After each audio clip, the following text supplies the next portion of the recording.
Amiche ed amici del futsal, un saluto da Giacomo Mozza e benvenuti al Pala Lupatottina di San Giovanni Lupatotto. È la 16ª giornata, la quinta di ritorno del campionato di Serie A Tesis. È Audace Calcio a 5 Verona Femminile Molfetta. Ilenia Caballero, che negli ultimi 30 secondi di gioco ribaltò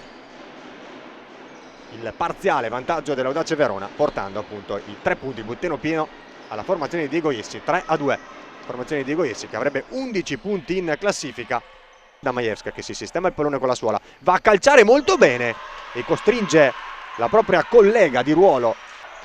Attenzione a Castro che calcia, anche questa è una grande parata da parte di Marta Verdù, che poi tura caracolante, salta secco l'avversaria, mette dentro, palla Maretti ancora, attenzione, può lanciarsi Luna che calcia, grande parata di Verdù con di Puttoff. Riparte l'Audace Verona, questa volta già più complicato e rossonero che osserva il momento delle compagne, calcia il palo colpito da Melissa Barban dopo la deviazione di Majewska, che prova direttamente a calciare.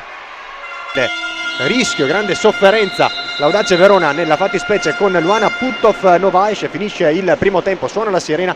Poco prima brava anche a deviare sopra la traversa il gran tiro dell'altro portiere Majewska, e poco dopo bravissima anche sulla respinta con la manona all'angolo basso alla propria sinistra sul bel destro per l'Audace Verona. Attenzione al tiro di Piccino, ancora Piccino due volte, il tiro del numero 8, la grande parata di Verdù, e poi Castro che non riesce a coordinarsi per andare a Castro per Luna con la suola verso Castro. Attenzione 2 contro 1 con Evelyn che cerca la ripartenza, ignora sulla destra Natasha Barban, si va un po' ad incaponire nel tentativo di dribbling. Il tiro da parte di Melissa Barban, tiro straordinario della numero 9 rossonera, visto all'ultimo da parte di Majewska, che non è la giocatrice brasiliana. Il tiro di Castro, la parata su un tiro davvero di difficile lettura da parte di Verdù, grande intervento del... Attenzione alla palla persa, Castro da Calais, ancora verso Castro che non riesce ad inquadrare la porta, rimasta ormai ancora da Maretti che cerca di azionarsi, cerca di azionare il mancino. Maretti calcia verso il primo palo con i piedi, fa buona guardia Majewska, calcio d'angolo da Puttoff che calcia centralmente ma in modo molto insidioso.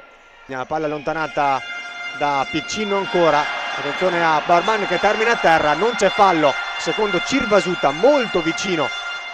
Castro calcia, la parata ancora di Verdù con i piedi, gran tiro della 12. Barban può calciare, Melissa Barban centrale per Majewska che in due testro per Enrico, finisce qui, suona la sirena al Pala Lupatottina di San Giovanni Lupatotto. Audace Calcio a 5 Verona e Femminile Molfetta pareggiano